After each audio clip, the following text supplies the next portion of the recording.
सबको जय मसीह की। आज हम पढ़ेंगे प्रेरितों का काम उसका तीसरा अध्याय, और इस तीसरे अध्याय में हम देखेंगे लंगड़े भिखारी का चंगा होना और मंदिर में पतरस का उपदेश। तो आइए शुरू करते हैं प्रेरितों के काम उसका तीसरा अध्याय, और इसकी पहली जो आयत है उसका शीर्षक है लंगड़े भिखारी का चंगा होना। पतरस और यूहन्ना तीसरे पहर प्रार्थना के समय मंदिर में जा रहे थे। टाइम हो रखा था, तीसरा पहर चल रहा था समय का, अर्थात मान लो कि करीब करीब शाम का ही टाइम था, और पतरस और यूहन्ना दोनों है चर्च में जा रहे थे प्रार्थना करने के लिए। और लोग एक जन्म के लंगड़े को ला रहे थे, और एक जन्म से ही एक बंदा है लंगड़ा था, उसको लोग है वो लेके आने लग रहे थे, जिसको वो प्रतिदिन मंदिर के उस द्वार पर जो सुंदर कहलाता है बैठा देते थे कि वह मंदिर में जाने वालों से भीख मांगा करे। वे उस लंगड़े भिखारी को उठाकर है वो मंदिर के सामने बिठा देते थे, मस्जिद वो चर्च के सामने बिठा देते थे, ताकि जो लोग चर्च में आते हैं वो उसको कुछ खाने पीने का सामान दे दें या कुछ पैसे दे दें, जिससे कि उस लंगड़े भिखारी का जीवन यापन है वो चलता रहे। जब उसने पतरस और यूहन्ना को मंदिर में जाते देखा तो उनसे भीख मांगी। जब उस अंधे लंगड़े भिखारी ने देखा कि पतरस और यूहन्ना मंदिर में प्रवेश करने जा रहे हैं तो उसने उनसे भीख मांगी। पतरस ने यूहन्ना के साथ उसकी ओर ध्यान से देखकर कहा, हमारी ओर देख। तो पतरस जो है यूहन्ना के साथ था, और जैसे उसने पतरस और यूहन्ना से भीख मांगी तो पतरस ने उसकी ओर देखते हुए कहा, हमारी ओर देख। अतः वह उनसे कुछ पाने की आशा रखते हुए उनकी ओर ताकने लगा। तो उसने बड़ी ध्यान से देखा कि शुक्र है, कुछ पैसे मिलने की उम्मीद से उसने पतरस और यूहन्ना की तरफ देखा। तब पतरस ने कहा, चांदी और सोना तो मेरे पास है नहीं। ध्यान दे, चांदी और सोना तो मेरे पास है नहीं। परमेश्वर के दास होते हैं, उनके पास हो सकता है चांदी और सोना ना हो, लेकिन परंतु जो मेरे पास है वह तुझे देता हूं। लेकिन कुछ स्पेशल चीजें होती है परमेश्वर से प्यार करने वालों के पास, और वही चीज पतरस के पास भी है। और वो अंधे और लंगड़े और भिखारी से कहता है कि सोना और चांदी तो मेरे पास है नहीं, लेकिन जो मेरे पास है वह मैं तुझे देता हूं। यीशु नासरी के नाम से चल फिर। और उसने उसका दाहिना हाथ पकड़कर उसे उठाया, और तुरंत उसके पांव और टखनों में बल आ गया। तो जो कि जन्म से ही बिल्कुल लंगड़ा था और जो चल नहीं पड़ सकता था, उसको पतरस ने कहा कि यीशु मसीह के नाम से चल फिर, और अपना हाथ पकड़कर उसको उठाया, और उसके टखनों में बल आ गया। हमारे पांव का बल किसमें होता है? टखनों में, जिसकी बदौलत हम चलते हैं। वह उछलकर खड़ा हो गया और चलने फिरने लगा। जैसे ही उसके टखनों में बल आया, वो लंगड़ा था, वो उछलकर खड़ा हो गया और चलने फिरने लगा, और चलता और कूदता और परमेश्वर की स्तुति करते हुए उनके साथ मंदिर में गया। जैसे ही ठीक हो गया, वो घर में नहीं गया वो लंगड़ा, बल्कि तुरंत है वो खुशी के मारे है वो चलने फिरने लगा, और पतरा और यूहन्ना के साथ है वो मंदिर में गया। हमें भी जब हमारे जीवन के अंदर कोई हमारी मुराद पूरी होती है, हमारा ऐसा काम बनता है जो कि परमेश्वर की ओर से होता है, तो हमें सबसे पहले परमेश्वर को थैंक्स गिविंग बोलना चाहिए, उसका धन्यवाद करना चाहिए। जैसे कि हम बाइबल में कई बार देखा है कि जैसे ही कोई ठीक होता है तो वो सबसे पहले चर्च में जाता है या परमेश्वर का धन्यवाद करता है। हमारा क्या है कि जैसे हमारा कोई काम बना तो हम खुशी के मारे हैं वो सब लोगों को फोन करके सबसे पहले बताते हैं कि मेरा ये काम बन गया, ये काम बन गया, मेरा ये काम बन गया, ये तो हम बोलते हैं। ये नहीं, बहुत से कम ही लोग होते हैं जो कि कहते हैं कि परमेश्वर ने हमारा ये काम कर दिया, या फिर बहुत कम लोग हैं जो कि अपना काम बन जाने के बाद परमेश्वर को थैंक्स गिविंग बोलते हैं। हमें परमेश्वर का धन्यवाद अवश्य करना चाहिए, जिस प्रकार की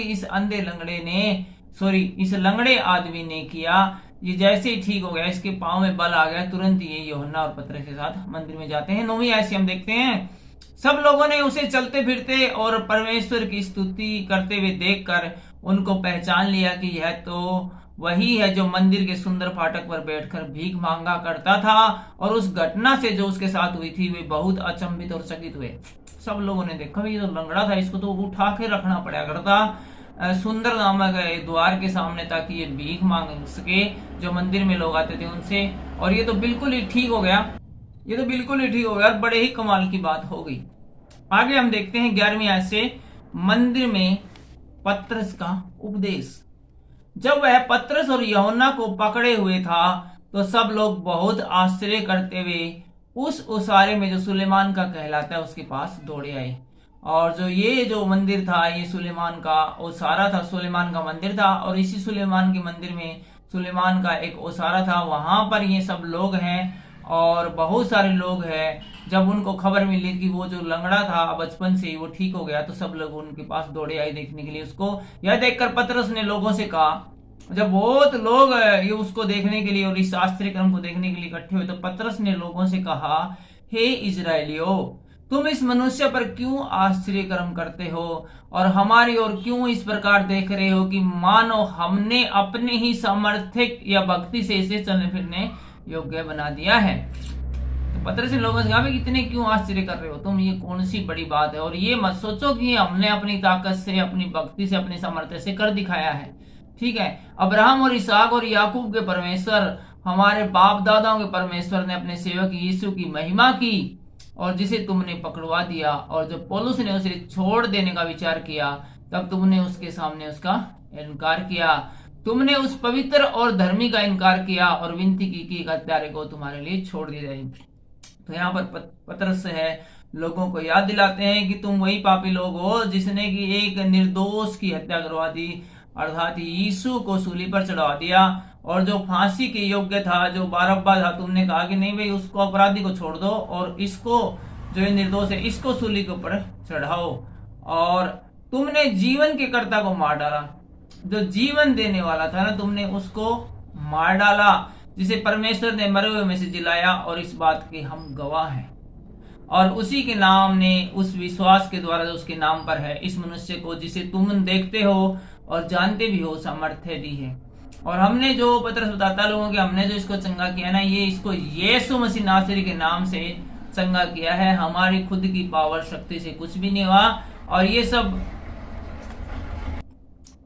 सब उसी यीशु मसीह की पावर का कमाल है जिसे तुमने मरवा दिया, और उसी विश्वास ने जो उसके द्वारा है इसको तुम सब के सामने बिल्कुल भला चंगा कर दिया। और विश्वास के कारण हम परमेश्वर से प्यार करते हैं, इस कारण वो ये जो आदमी देख लो तुम्हारे सामने भला चंगा खड़ा है, जो कि कल तक, अब तक, थोड़ी देर पहले तक जन्म से लंगड़ा था, जो चल फिर नहीं सकता था, और इसको उठाकर लाया जाता था। 17वीं आयत में पतरस आगे क्या कहते हैं, अब हे भाइयों, मैं जानता हूं कि यह काम तुमने अज्ञानता में किया। पतरस लोगों को बताते हैं कि तुमने जो यीशु मसीह को सूली पर चढ़ा दिया, ये काम तुमने अज्ञानता से किया, तुम्हें इस चीज की नॉलेज नहीं थी, जानकारी नहीं थी, मूर्खता में किया कि तुम क्या कर रहे हो। और वैसा ही तुम्हारे सरदारों ने भी किया, तुमने भी गलती की, और तुम्हारे जो प्रधान हैं उन्होंने भी गलती की। परंतु जिन बातों को परमेश्वर ने सब भविष्यवक्ताओं के मुख से पहले ही बता दिया था कि उसका मसीह दुख उठाएगा, उन्हें उसने इस रीति से पूरा किया। लेकिन ये सब बातें तो भविष्यवक्ताओं की पुस्तक में पहले से ही लिखी हुई थी कि यीशु मसीह दुख उठाएगा, इसलिए भी ये सब हुआ, ये घटनाएं घटित हुई। इसलिए मन फिराओ और लौट आओ कि तुम्हारे पाप मिटाए जाएं।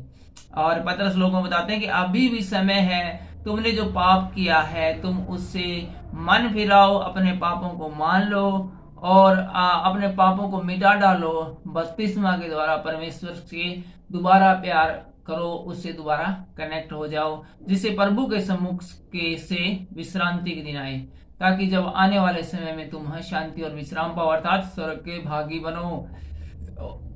और यीशु को भेजे जो तुम्हारे लिए पहले से ही मसीह ठहराया गया, और परमेश्वर तुम्हारे ऐसा करने से यीशु को भेजेगा जो कि पहले से ही मसीह ठहराया जा चुका है। अवश्य कि वह स्वर्ग में उस समय तक रहे जब तक कि वह सब बातों का सुधार न कर ले, जिसकी चर्चा प्राचीन काल से परमेश्वर ने अपने पवित्र भविष्यवक्ताओं के मुख से की है। और यहाँ पर पतरस लोगों को बताते हैं कि यीशु मसीह इस दुनिया का न्याय करने के लिए जब तक नहीं आएगा तब तक कि भविष्यवक्ताओं ने जैसी भविष्यवाणियां कर रखी है कि सब कुछ तुम्हारे लिए पूरा न कर ले, सब कुछ तुम्हारे लिए सही न कर ले, एक एक के लिए जो स्वर्ग में जाने के योग्य है मकान न बना ले, अर्थात तुम लोगों के लिए जगह तैयार न कर ले। 22वीं आयत में लिखा है, जैसा कि मूसा ने कहा, प्रभु परमेश्वर तुम्हारे भाइयों में से तुम्हारे लिए मुझसा एक भविष्यवक्ता उठाएगा,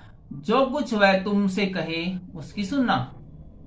और यहाँ पर पतरस लोगों को बताते हैं कि मूसा ने कहा, प्रभु परमेश्वर तुम्हारे भाइयों में से तुम्हारे लिए एक मुझ जैसा भविष्य उठाएगा जो सब कुछ पूरा करेगा। तो यहाँ पर मूसा की भविष्यवाणी को याद दिलाते हैं पतरस की। मूसा ने पहले भविष्यवाणी करते थे कि हम लोगों में से ही कोई एक भविष्यवक्ता उठेगा और तुम उसकी सुनना, लेकिन तुमने उसकी नहीं सुनी, अर्थात यीशु मसीह की नहीं सुनी। परंतु प्रत्येक मनुष्य जो उस भविष्यवक्ता की नहीं सुने, लोगों में से नष्ट किया जाएगा। जिस भविष्यवक्ता की घोषणा मूसा ने की थी, जो उसकी नहीं सुनेगा उसको नष्ट किया जाएगा। और तुमने उसकी सुनी नहीं यीशु मसीह की, लेकिन अभी भी मौका है कि तुम वो, जबकि तुम्हारी मूर्खता की वजह सूली पर चढ़ गया है, उसकी शिक्षाओं को अब मान लो। अब अपने पापों को, इस बात को मान लो कि हाँ तुमसे अपराध किया है और तुम इसकी क्षमा याचना करते हो और परमेश्वर की बड़ाई करो, स्तुति करो और अब उसके पीछे हो लो। जब तक वो शारीरिक रूप में रहा, तुमने उसकी बात को नहीं माना, अब मान लो। अब तो तुमने जो करना था वो कर चुके हो, अभी भी मौका है। इससे बड़ा अवसर क्या है। 24 में ऐसे हम देखते हैं, और शमूएल से लेकर उसके बाद आने वाला तक जितने भविष्यवक्ता बोले, उन सब ने इन दिनों का संदेश दिया है। और शमूएल से लेकर जितने भी भविष्यवक्ता आए हैं, उन सब ने इस बात का जिक्र किया था कि यीशु मसीह इस दुनिया में आने वाला है। तुम भविष्यवक्ताओं की संतान और उस वाचा के भागी हो जो परमेश्वर ने तुम्हारे बाप दादाओं से बांधी, जब उसने अब्राहम से कहा, तेरे वंश के द्वारा पृथ्वी के सारे घराने आशीष पाएंगे। परमेश्वर ने अपने सेवक को उठाकर पहले तुम्हारे पास भेजा कि तुम में से हर एक को उसकी बुराइयों से फेर कर आशीष दे। यहाँ पतरस लोगों को बताते हैं कि परमेश्वर चाहते हैं कि तुम अपनी बुराइयों से तौबा कर लो, ताकि परमेश्वर तुम्हें आशीष दे। परमेश्वर तुम्हें आशीष देना चाहते हैं, लेकिन तुम उसके योग्य तो फल लाओ। तुम परमेश्वर के सामने टिकने के काबिल तो हो जाओ। यहाँ पर हम सुन रहे हैं पतरस का भाषण, और ये भाषण अभी जारी है, लेकिन क्योंकि ये अध्याय खत्म हो गया है, इसलिए ये पतरस का भाषण है वो अगले वीडियो में जारी रहेगा। और आज के वीडियो में तो बस इतना ही, लेकिन अगले वीडियो में हम देखेंगे प्रेरितों का काम, उसका 4था अध्याय। और 4थे अध्याय में हम देखेंगे महासभा के सामने पतरस और यूहन्ना और विश्वासियों की प्रार्थना, और देखेंगे साथ साथ विश्वासियों का सामूहिक जीवन। लेकिन फिलहाल के लिए इतना ही। आज के इन वचनों के द्वारा परमेश्वर आपको बहुत सी आशीष और बरकत दे। सबको जय मसीह की और जय हिंद।